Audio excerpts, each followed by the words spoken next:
Gálatas 4, dos versículos 4 a 7, diz assim: Vindo, porém, à plenitude dos tempos, Deus enviou o seu Filho, nascido de mulher, nascido debaixo da lei, para resgatar os que estavam debaixo da lei, a fim de que recebêssemos a adoção de filhos. E porque somos filhos, Deus enviou ao nosso coração o Espírito do seu Filho, que clama, Abba, Pai. Portanto, tu não és mais escravo, mas filho.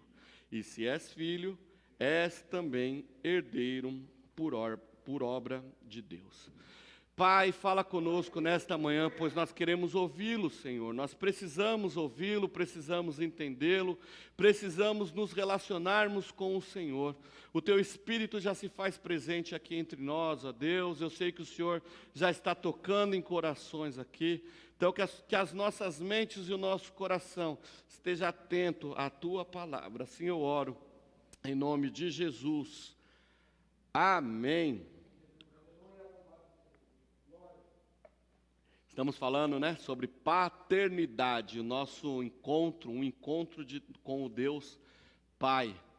Falamos em reconhecermos Deus como Pai, em diferenciarmos a referência que nós temos do nosso Pai terreno para o nosso Pai celestial.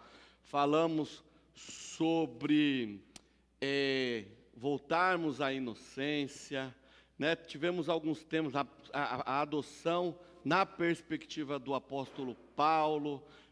Foram temas assim muito importantes. Então, imaginamos já estar claro na nossa mente, no nosso coração, de que o nosso Pai terreno, a nossa referência de Pai, Deus quando nos criou pai e mãe, a ideia era que sim, que o nosso Pai terreno fosse também um Pai perfeito, porque fomos criados à imagem e semelhança. Mas o pecado, ele deturpou tudo. Então, muitas vezes, nós temos dificuldades, muita gente tem dificuldade para entender a Deus como Pai, justamente por ter tido um Pai um pouco complicado, Mas eu acho que isso já ficou claro aqui no nosso meio, nessas 4, 5 ministrações que já tivemos sobre o tema, onde o nosso Pai, por melhor que tenha sido, ele ainda é muito falho. A nossa perfeição de paternidade, a nossa referência de paternidade nós vamos ter em Deus. E a nossa referência de filiação nós vamos ter em Jesus Cristo. E hoje falando um pouquinho sobre a adoção que é revelada no Filho, que é revelada em Jesus Cristo, eu quero iniciar falando um pouquinho sobre a revelação de Deus. Porque Deus, ele se revela à humanidade. Vocês já perceberam isso? Existem na Bíblia 2 tipos de revelação.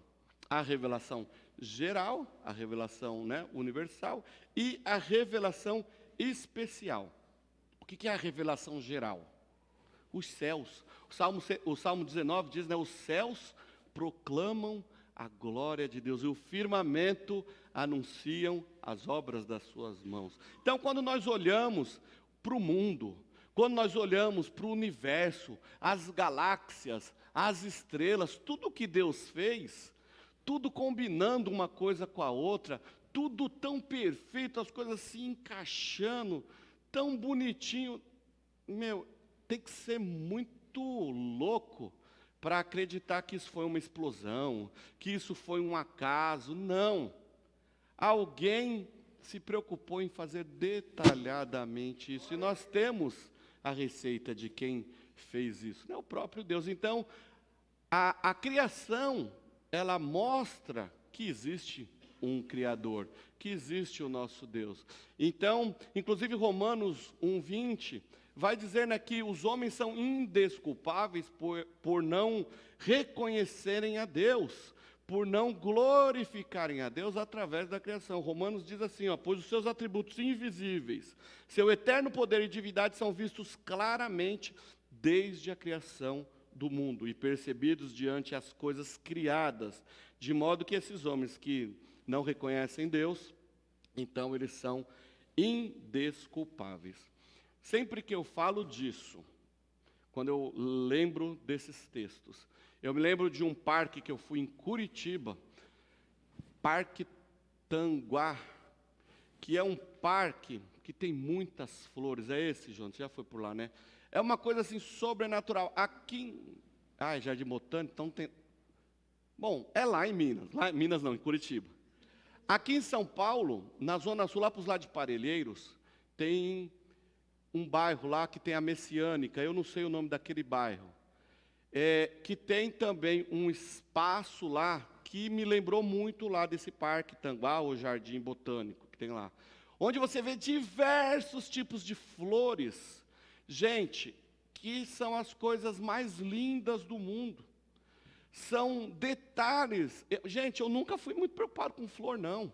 Mas você olha aquelas coisas, você vê detalhes tão lindos, cores combinando, que não tem como glorificar a Deus. Quando eu olho para o ser humano, quando eu olho para a minha esposa, eu glorifico a Deus, como essa mulher é linda, perfeita. Olha só, Rogério, olha para a sua Juju, olha para o seu Rogério, como são perfeitos. Paulo, Eliana, Elcio, Cecília. Sabe por quê? O Tainã, linda, o César, lindo, Lu, todos vocês lindos. Se vocês olharem um para os outros, vocês vão ver a glória de Deus. Gente, as células, o DNA, né? Que mais? Tudo que a gente tem é tudo na medida certa, é tudo perfeito, os anticorpos. Gente, vocês estão entendendo? Não dá para olhar, para a gente se olhar no espelho e não ver a glória de Deus. Quando eu acordo, depois que eu pente o cabelo, escovo o dente, né? Eu olho e falo, uau, Deus acertou, eu sou o cara, eu sou maravilhoso. Sabe por quê? Porque eu vejo a glória de Deus. Gente, isto é magnífico, nós olharmos esta revelação geral de Deus. Mas há também o que chamamos de revelação especial de Deus, que são os meios miraculosos, os milagres de Deus, as formas muito loucas de Deus se revelar. Na quarta-feira, o pastor Paulo falou aqui de algumas teofanias que Deus se movimenta, antropomorfismo, algumas maneiras que nós homens podemos identificar Deus. Nós vamos ver isso lá em Gênesis, quando Deus está andando no jardim lá com Adão e Eva. Ali é uma maneira de nós entendermos Deus. Quando Deus fala lá com Abraão, quando os anjos estão lá falando com Abraão que vão destruir lá Sodoma e Gomorra, nós vemos no texto a teofania presente ali, né? Deus se revelando ao homem de uma maneira que o homem possa entender. Ali está Deus, né? Deus também se revela em sonhos, em visões, né? Quem te dá sonho, quem te dá visão é o Senhor. Então é uma maneira dele se revelar. Uma outra forma de Deus se revelar é através da Bíblia. A sua palavra, ela é um meio do Senhor se revelar, se comunicar conosco. Mas a Bíblia fala, inclusive, em Hebreus 4:12, que a Bíblia ela é ativa, ela é viva. É a palavra de Deus, é a Bíblia que transforma, que cura e que restaura, através do poder de Deus. É ela que nos dá a certeza, a confiança no Senhor. Que coisa linda! Timóteo 3,16, segundo de Timóteo, né? Toda a escritura é divinamente inspirada. Ela é proveitosa para o ensino, para a exortação, para tudo. Essa é a palavra de Deus, a fim de que o homem de Deus tenha capacidade e pleno preparo para realizar toda a obra de Deus. Aí eu volto para Romanos 1:20. Todo homem e mulher, todo filho de Deus, todo servo que não faz a obra do Senhor, usando a desculpa, eu não sei fazer, eu não sei falar, eu não sei nem o que fazer, é indesculpável, porque aqui a palavra de Deus diz, Timóteo está falando, Paulo está dizendo a Timóteo, ela é ótima para o ensino, para a revelação, para a exortação, para o preparo daquele que vai realizar a obra do Senhor. E aqui nós vamos encontrar o ápice da revelação especial de Deus, na pessoa do Filho. Jesus Cristo é o ápice da revelação de Deus. No tempo certo, no momento certo, na completude do tempo, na plenitude do tempo, Deus enviou o seu Filho. João 1 vai dizer, que no princípio, desde sempre, já era o Verbo, e o Verbo estava com Deus, e o Verbo era Deus, o Verbo encarnado. Ele veio estar conosco. Então, essa introdução é muito relevante, porque aí nós vamos ver, a partir disso, a revelação do plano do Pai em relação à humanidade. Olha que coisa linda, né? Jesus, ele não apenas revela os planos, ou o plano de salvação, mas ele também o cumpre. Jesus é o cumprimento do plano do Pai. Qual era o plano de Deus para resgatar a humanidade dos seus pecados? Jesus, não havia outro plano.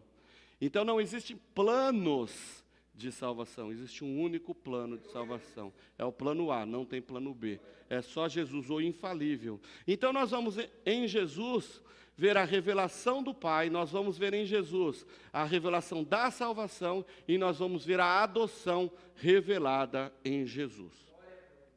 O Pai é revelado em Jesus Cristo. Então João 1,14 dizia, o Verbo se fez carne e habitou entre nós, pleno de verdade e de graça, e vimos a sua glória, a glória como a do unigênito do Pai. João 14,9, Jesus diz que quem vê a mim, vê o Pai. Então, quando nós reconhecemos Jesus como Senhor e Salvador de nossas vidas, nós entendemos então, o próprio Deus enviou seu Pai, enviou seu Filho, e o próprio Filho agora está dizendo, quem olhar para mim, vê o Pai. Aí nós vamos ver o conceito de trindade, mas é interessante que Deus então se faz revelado no Filho, e quando nós olhamos para Ele, nós entendemos quem é o Pai. Olha que coisa interessante. Abraão, o maior de todos os hebreus.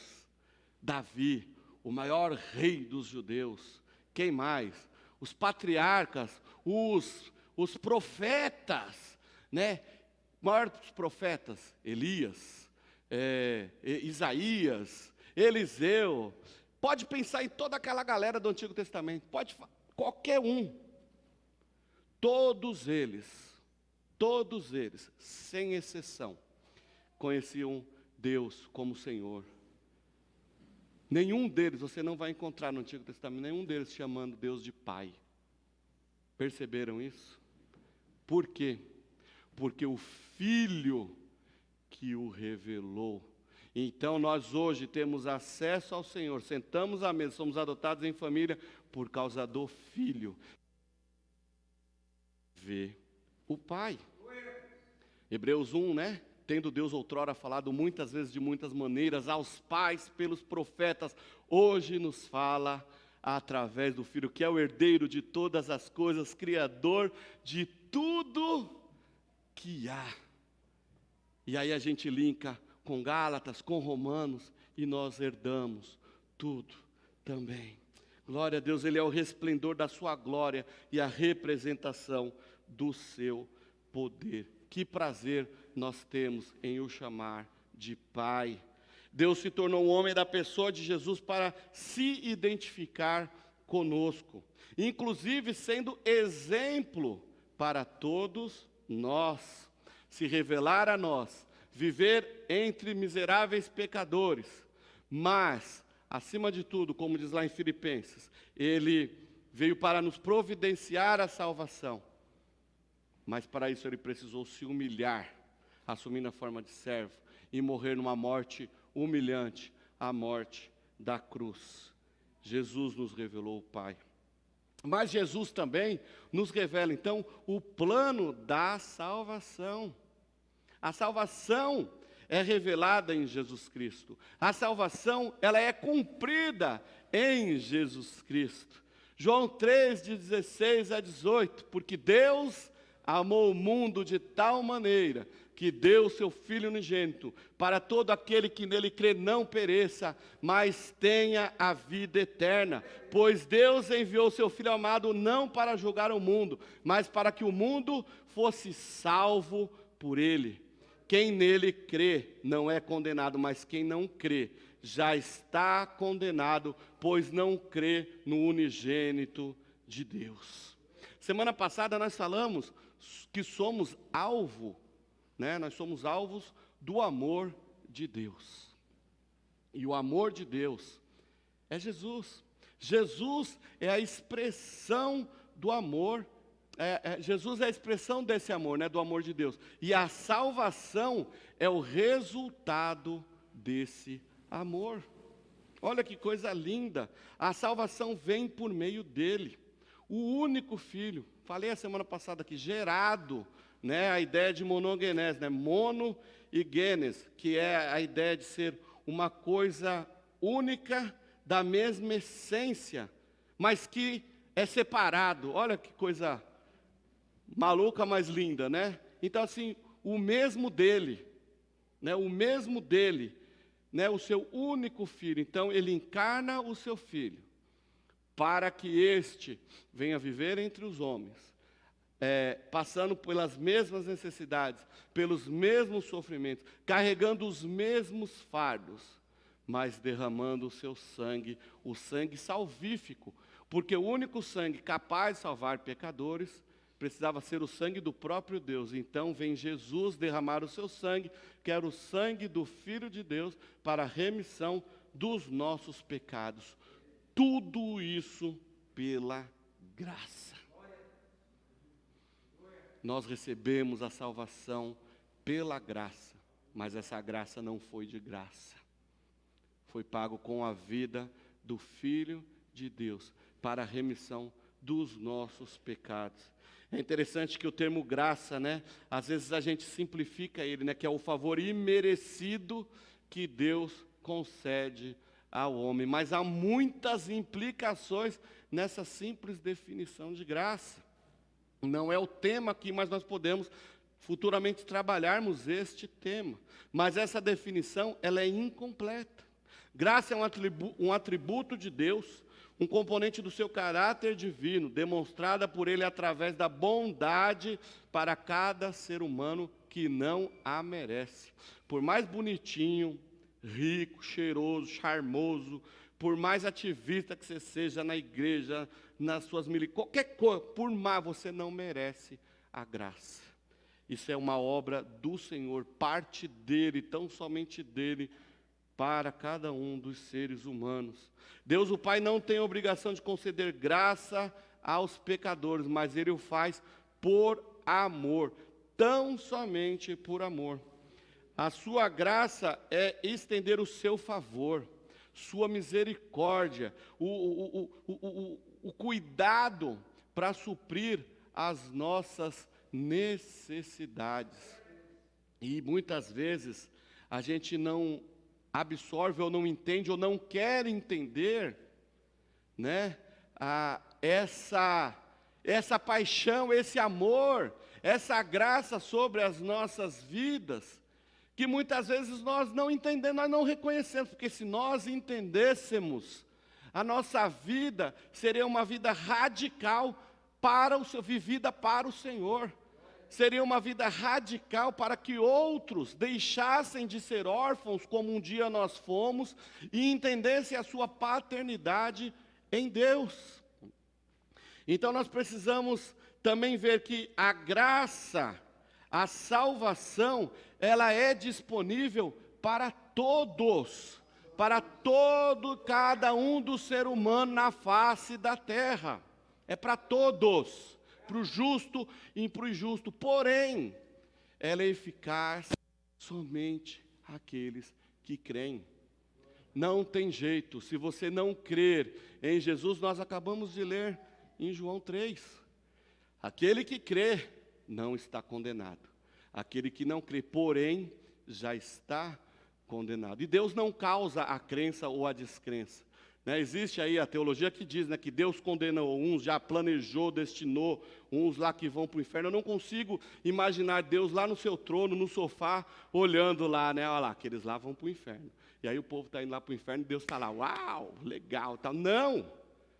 Deus se entristece em saber que uma parte da geração humana, uma parte da sociedade está indo para o inferno pelo bel prazer, consciente, deliberadamente, porque não querem crer, não querem aceitar a paternidade em Jesus Cristo, porque através de Jesus Cristo, seu Filho unigênito, nós vamos ser adotados na família de Deus e tê-lo como Pai. E muita gente não entende isso. Precisamos crer e precisamos anunciar, precisamos divulgar e vivermos a mensagem do Evangelho. Porque uma vez que somos salvos, somos justificados. Lembram de num fórum lá, o réu de justiça lá, o cara é condenado. Aí a justiça o que faz com esse condenado? Executa, não é? Vai lá preso e tal. Deus, a justiça de Deus, ela absolve pecadores. Enquanto a justiça humana condena culpados, né? A justiça divina, a justificação faz o que na nossa vida? Nos justifica diante de Deus. Torna-nos limpos diante de Deus.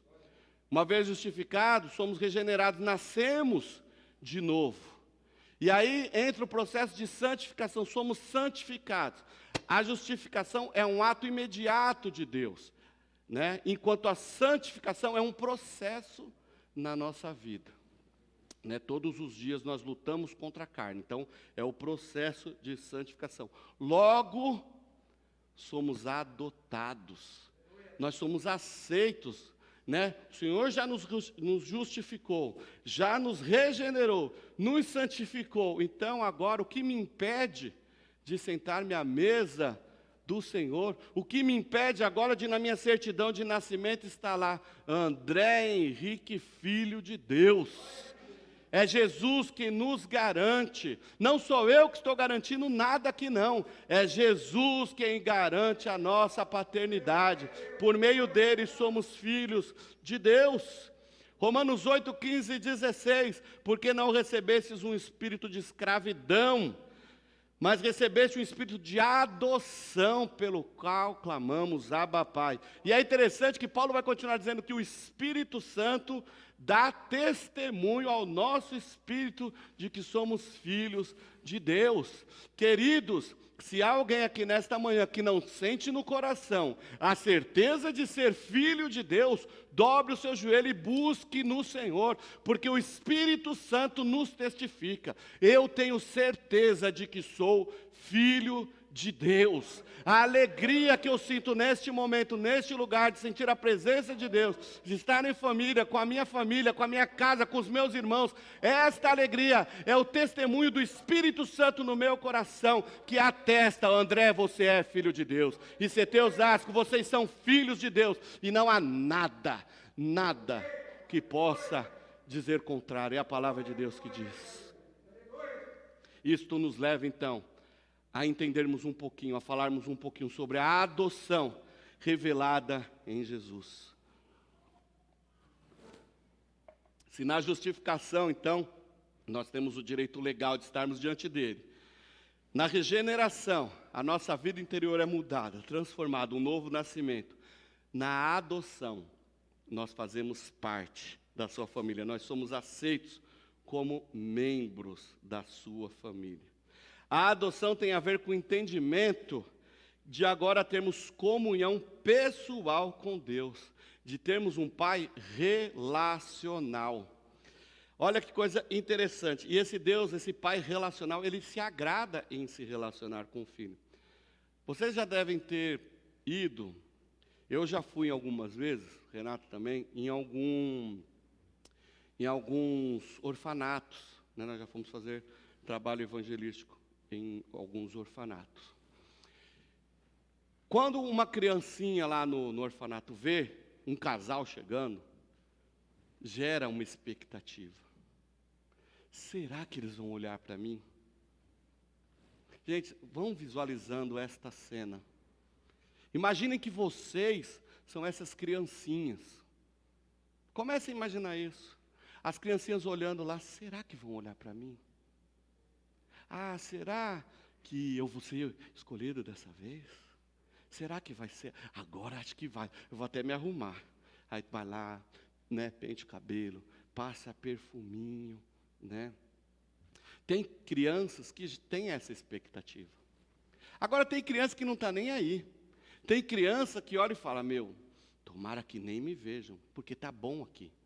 Aqui ninguém me cobra, aqui ninguém fala nada, aqui ninguém me enche o saco, aqui eu sou do jeito que eu quiser, eu faço o que eu quiser e está tudo lindo, maravilhoso. Ó, para que pai? Eu sei que eu tenho um pai por aí, né? Mas já que ele não me quer, também está tudo bem, eu não quero, né? Deixa. Mas existem aqueles que querem, existem aqueles que estão na expectativa, que estão ansiosos.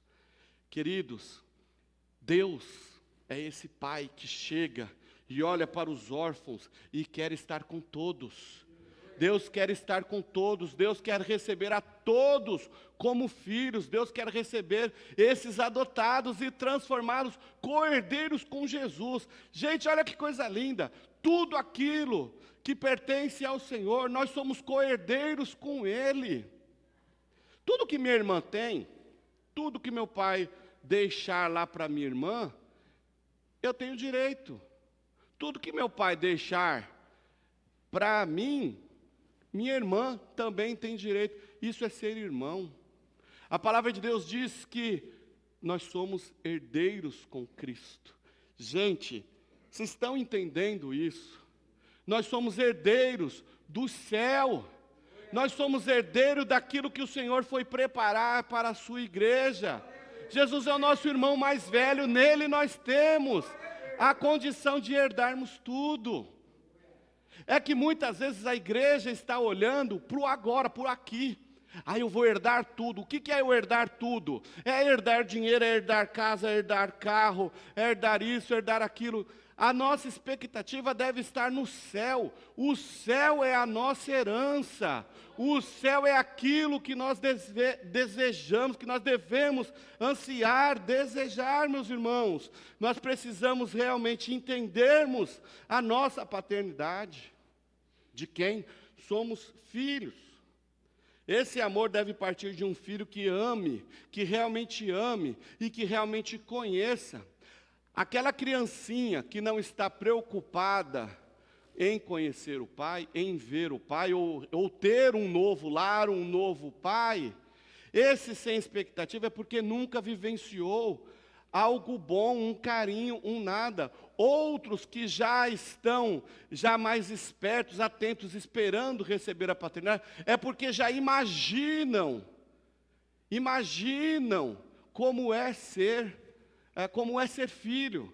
Imaginam como é viver num lugar, num ambiente gostoso. J. Packer, ele tem um livro chamado O Conhecimento de Deus.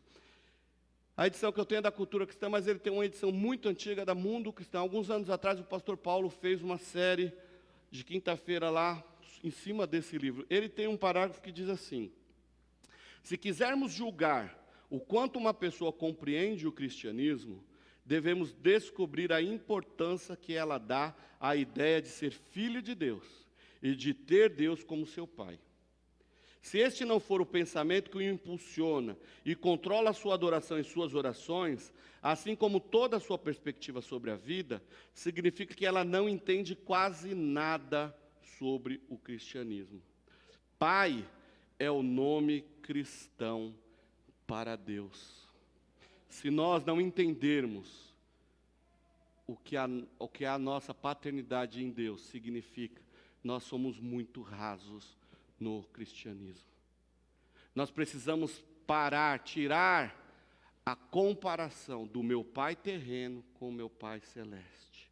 A nossa referência, a nossa ideia para o nosso Pai celeste é Jesus Cristo. Ele nos revela a paternidade.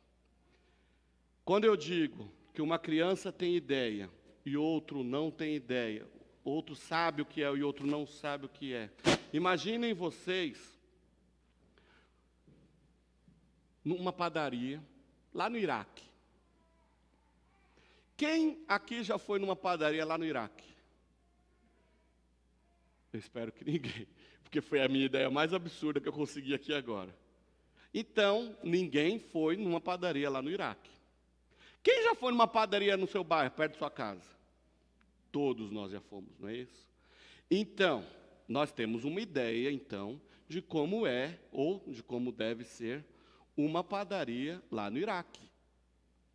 Certo? Então, essa é uma ideia que nós temos. Mas a semelhança, o algo real, a imagem que nós temos, é o quê? Aquilo que nós vivenciamos, aquilo que nós conhecemos. Então, eu não posso simplesmente ter uma ideia do que é ser filho de Deus. Eu não posso ter uma ideia vaga de como é ser filho de Deus, de como é ser cristão. Eu preciso experienciar a minha paternidade em Deus. Como eu vou fazer isso? Conhecendo, vivendo, sentindo a minha paternidade. E isso eu só vou conseguir ter realmente esse conhecimento olhando para o Filho. Eu sou filho de Deus. A gente precisa experienciar isso. Muitas vezes nós vemos gente na igreja que não tem essa experiência, que não tem esse sentimento. Vai na igreja como se fosse num clube, vai na igreja como se fosse lá na esteticista, vai na igreja como se fosse em qualquer lugar, mas não está indo experienciar o Pai, ter a experiência de filhos em família, ter um tempo em família, buscando a Deus. Todos nós trabalhamos, né? A maioria que trabalha, estuda, faz um monte de coisa. E todos nós queremos ter um tempo em família, não queremos? Tipo assim, nossa, minha vida está tão corrida, eu preciso parar, eu preciso sentar à mesa com a minha família de vez em quando, né? Juntar nós 5 na mesa, né? A Renata e a Júlia que gostam muito disso. Sentar à mesa, comer uma pizza, parar, prosear, jogar a conversa fora, orar, falar das coisas de Deus, falar das coisas do dia a dia. Gente, isso é importante e isso é saudável, não é? Se somos filhos do Pai, estamos em família com o Pai, o que nós precisamos também aprender e ter prazer? Em estarmos juntos, à mesa, em família, com o Pai.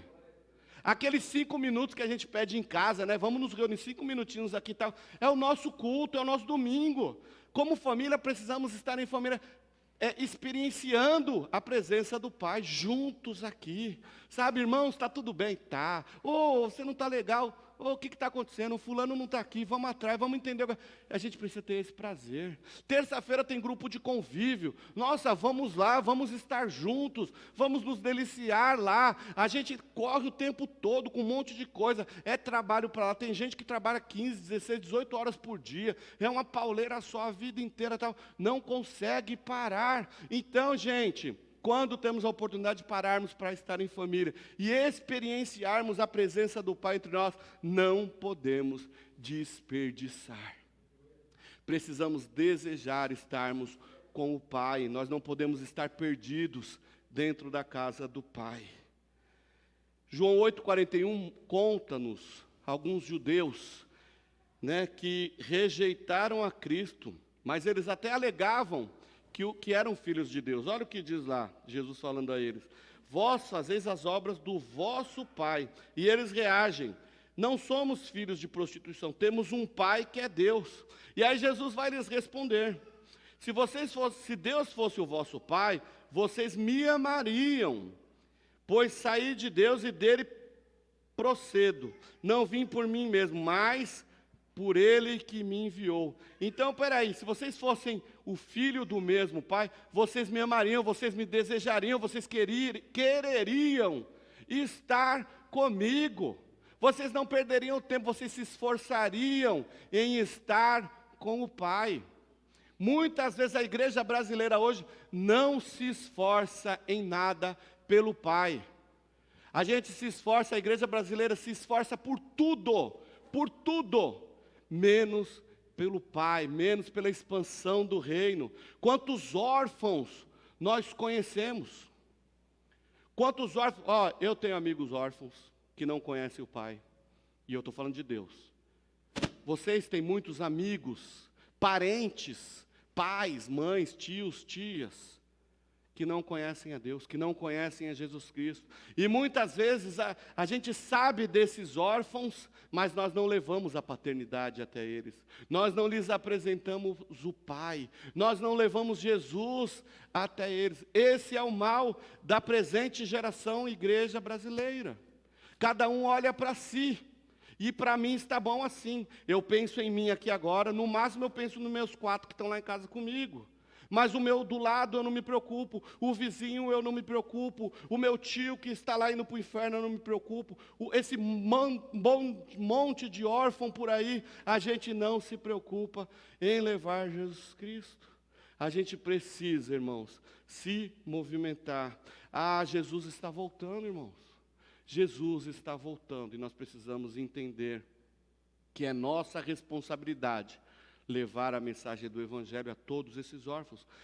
Esse tema paternidade, eu e a Renata, a gente estava orando já faz tempo para falarmos aqui. Era para ser em julho, porque em maio nós falamos sobre família, ia ser em julho, aí vamos deixar para agosto, que agosto é o mês dos pais, e não deu por uma série de motivos, e calhou de ser outubro.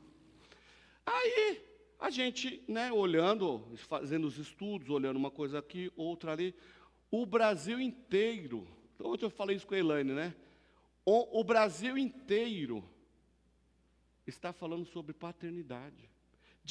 Pode procurar aí no Google as igrejas, os pastores que vocês assistem aí, que eu sei, a gente sabe que não existe mais ovelha de um pastor só, Vocês me ouvem aqui, daqui a pouco estão ouvindo mais uns 4, 5 lá na rede social, e assim vai. Eu sei que é assim. Então, se vocês pegarem os pastores que vocês gostam, que vocês ouvem, que vocês acompanham nas redes sociais, as igrejas por aí, as pastoras da vida por aí, vocês vão ver, está todo mundo falando de paternidade. Sabe por quê? Parece que a igreja está se despertando para acabar com esse senso de orfandade no meio evangélico. Existem mega igrejas lotadas de órfãos, e órfãos que estão confortáveis na forma que estão. Mas não é isso que o nosso Pai quer. Pai, nosso Deus Pai, quer filhos que se relacionem com Ele. Deus é um Deus relacional, Lembre-se que Deus tabernaculou entre nós. Lá no deserto, lá com o povo, Deus tabernaculou com o povo. Deus andou, tabernaculou, é aquela ideia de andar no meio do povo. Jesus, ele veio e andou no meio do povo. Quando ele foi aos céus, ele nos mandou o Espírito Santo para estar no meio do povo e dentro do coração do povo. Deus é um Pai relacional. Por isso que nós precisamos entender a nossa paternidade. Isso é para tirar o fôlego. Eu sou filho de Deus, o soberano. Piper diz o seguinte: a propriedade de Deus que herdamos com Jesus é o universo e tudo que existe. E as implicações disso é um peso, é um entendimento que vai trazer o que? Um peso na adoração, que deve nos fazer humildes adoradores, alegres em todo tempo. Quando adoramos ao Senhor, nós estamos adorando um ser infinitamente maior, incalculável, que resolveu, que decidiu nos amar. Por isso nós precisamos entender a questão da adoração, entender a nossa paixão como filho. Cadê? As implicações disso é um peso na adoração que deve nos fazer humildes adoradores, livres, alegres, e deve nos fazer o mais livre possível do materialismo, porque nós possuímos tudo por herança. Queridos, morar bem é lícito, viver bem é lícito, comer bem é lícito, ter dinheiro é lícito, tudo isso é lícito. Por favor, não pensem vocês que eu sou contra isso. Não! Você poder ter uma condição legal. Tudo isso é fantástico, é maravilhoso, mas não se apeguem. Nossos dias estão contados, e a nossa herança não é os bens que nós temos lá no banco, a nossa herança é o céu. Aqui nós vivemos apenas o gostinho, Deus nos dá algumas bênçãos, né? Deus nos dá alguns bens para usufruirmos. Uns têm um pouquinho mais, outros um pouquinho menos. Mas mesmo aqueles que acham que não tem nada, tem muita bênção para usufruir. Né? Nós temos a vida, ainda que eu não tivesse nada, ainda que eu não tivesse família, não tivesse casa, não tivesse nada, eu tenho a vida e isso já é motivo de celebração, é motivo de festa, isso é bênção. A gente precisa entender que isto não é tudo. Romanos 8, de 18 a 27 diz assim: considero que os sofrimentos do presente não se podem comparar com a glória que será revelada em nós. Pois a criação aguarda ansiosamente a revelação dos filhos de Deus, porque a criação ficou sujeita à inutilidade, não por sua vontade, mas por causa daquele que a sujeitou, na esperança de que também a própria criação seja liberta do cativeiro da degeneração, para a liberdade da glória dos filhos de Deus. Pois sabemos que toda a criação geme e agoniza até agora, como se sofresse dores de parto. E não somente ela, mas também nós, que temos os primeiros frutos do Espírito, também gememos em nosso íntimo, aguardando ansiosamente a nossa adoção, a redenção do nosso corpo. Porque fomos salvos na esperança, mas a esperança que se vê não é esperança, pois como alguém espera o que está vendo? Mas se esperamos o que não vemos, com paciência o aguardamos. Do mesmo modo, o Espírito nos socorre na fraqueza, pois não sabemos como devemos orar, mas o próprio Espírito intercede por nós com gemidos inexprimíveis. E aquele que sonda os corações sabe qual é a intenção do Espírito. Ele intercede pelos santos segundo a vontade de Deus. Paulo vê aqui que a nossa herança será recebida por completo na ressurreição.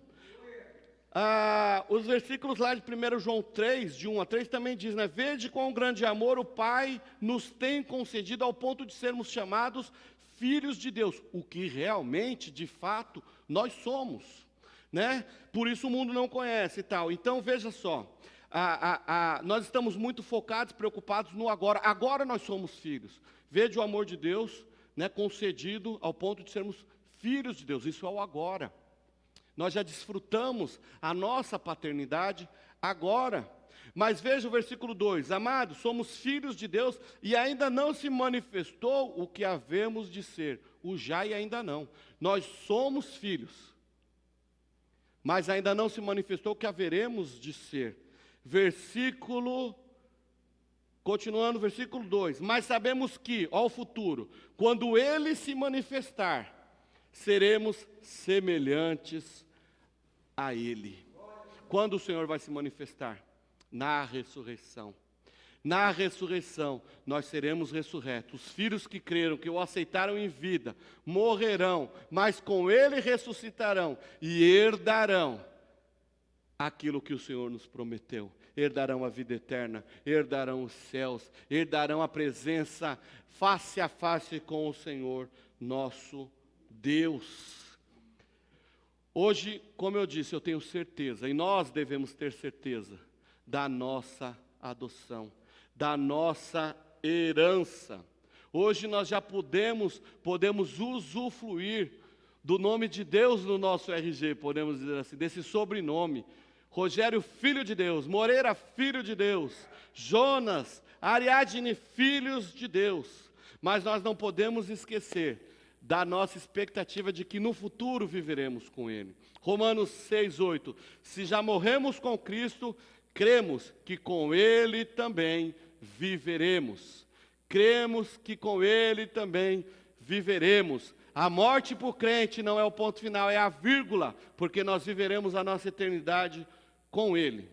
Agora, para caminhar para o final, eu quero falar um pouquinho sobre os privilégios da adoção.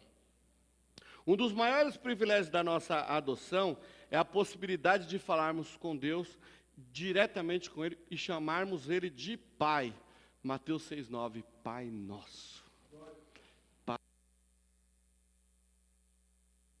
É através de Jesus Cristo, Ele estreitou, Ele aproximou, Ele quebrou a barreira, Ele quebrou a fonte.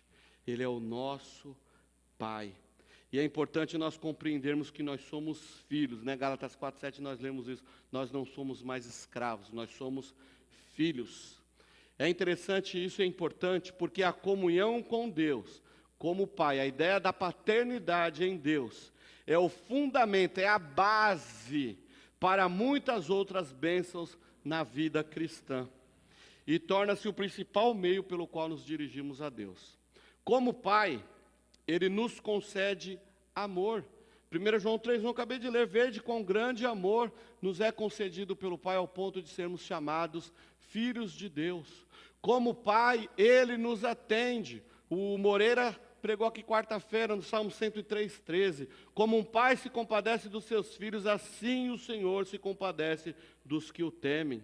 Ele cuida das necessidades dos seus filhos. Mateus 6:32. De fato, o vosso Pai Celestial sabe do que vocês precisam. Como Pai, Deus sabe, Deus nos dá coisas boas. Mateus 7:11. Vós, sendo maus, sabei dar boas coisas aos vossos filhos, quanto mais o vosso Pai que está no céu dará coisas boas aos que lhe pedirem. Deus nos dá o Espírito Santo.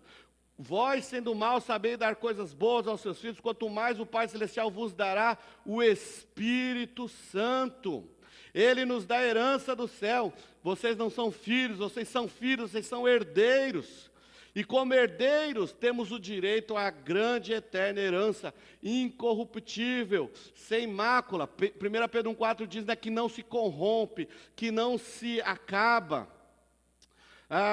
Dentre muitos outros privilégios que Deus como Pai nos dá, Ele nos envia anjos para serem nossos ministradores, para nos servirem. Hebreus 1:4, está de 12, Hebreus 12, 5 e 6 diz isso. Hebreus 1:14, né? Não são todos eles ministradores, enviados para servir em favor dos que herdarão a salvação? Os anjos são enviados por Deus para nos servirem. Temos o privilégio de sermos guiados pelo Espírito Santo. Romanos 8:14, pois todos os que são guiados pelo Espírito Santo de Deus são filhos de Deus. Deus vê os seus filhos e os conduz com o seu Espírito Santo e nos conduz em obediência.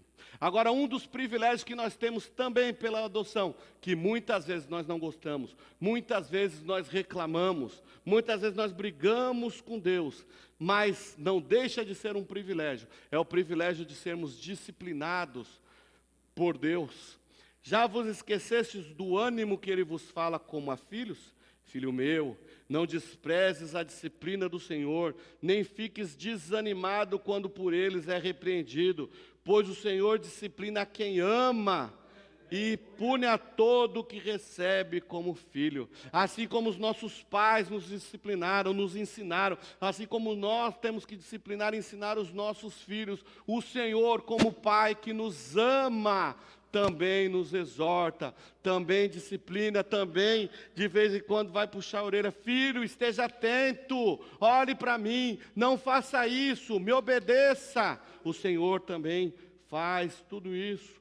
Outro fato que nós já mencionamos é o fato de que nós compartilharemos com Ele os sofrimentos dEle. Mas a sua palavra também nos diz que nós vamos também sermos glorificados com Ele. Nós não queremos sofrer os sofrimentos de Cristo. E olha que aqui no Brasil nós não sofremos nada do sofrimento de Cristo. O que nós sofremos aqui hoje? O bullying. Esse pessoal é crente, eu não gosto de estar com ele. Não. Você é crente, fica dando glória. Não quero. Vocês acham que isso é perseguição, gente? Vocês acham que esse é o sofrimento de Cristo? Vocês acham que Jesus morreu na cruz porque alguém ficou lá tirando sarro da cara dele? Você é filho de Deus, é nada. Gente, nós não sabemos o que é sofrer por Cristo. Nós temos um casal, vocês sabem quem, que estão lá trabalhando com os refugiados. Lá essa semana, eles já foram para outro país, né? Estão lá sofrendo, né? Porque teve uma situação lá que houve uma questão de um suicídio, né? Por questão de falta de tudo, né? De perseguição, por falta de tudo lá. E muitas vezes aqui, a gente está olhando, está vivenciando as histórias lá dos outros. Porque nós não temos ideia do que é sofrermos os sofrimentos de Cristo. Mas sintam-se privilegiados, porque nós fazemos parte da lista dos que, ainda assim, viveremos e seremos glorificados com Ele. Agora, se nós estamos felizes em vivermos essa liberdade que nós temos, nós precisamos, como igreja, anunciar a Jesus Cristo, antes que venha a perseguição, antes que coisas piores possam vir a acontecer, né? Pode ser que não na minha geração, na próxima geração, mas é bíblico que a perseguição vai acontecer, é bíblico que o amor de muitos vai se esfriar, e já está acontecendo muita coisa esquisita, não é isso? Então a gente precisa estar atentos, mas há esta esperança, né, de que nós participamos dos sofrimentos do Cristo, mas também participamos da sua glorificação, seremos glorificados com Ele. Não podemos nos esquecer, Efésios 5:1, de sermos imitadores de Cristo, né? Sede, pois, imitadores de Deus como filhos amados. 1 Pedro 1:15-16, sede santos em vosso procedimento, assim como é santo aquele que vos chamou, pois está escrito, sereis santos, porque eu sou santo. Filho de crente não é crentinho. Filho de Silvio não é Silvinho. Mas filho de Deus deve ser santo como Deus é. Amém? Dessa forma nós vamos herdar, dessa forma nós honramos o nosso Pai Celestial. Mateus 5,16. Assim resplandeça a vossa luz diante dos homens, para que vejam as vossas boas obras e glorifiquem o vosso Pai que está nos céus. Filipenses 2,15. Para que vos torneis filhos de Deus, irrepreensíveis e sinceros e íntegros no meio de uma geração corrupta e perversa, na qual resplandeceis como luminares no mundo. Nós somos a luz, nós refletimos a luz, nós somos filhos da luz.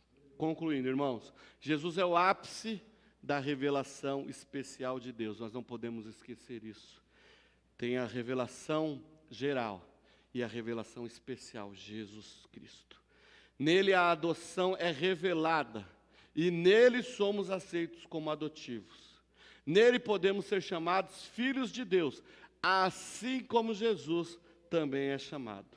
Estávamos órfãos, mas estávamos órfãos, perdidos, mas por meio dele somos adotados, alcançamos filiação espiritual. Cristo revelou quem somos e quem Deus é. C.S. Lewis diz no seu livro Cristianismo Puro e Simples, o Filho de Deus tornou-se homem para fazer de homens filhos de Deus.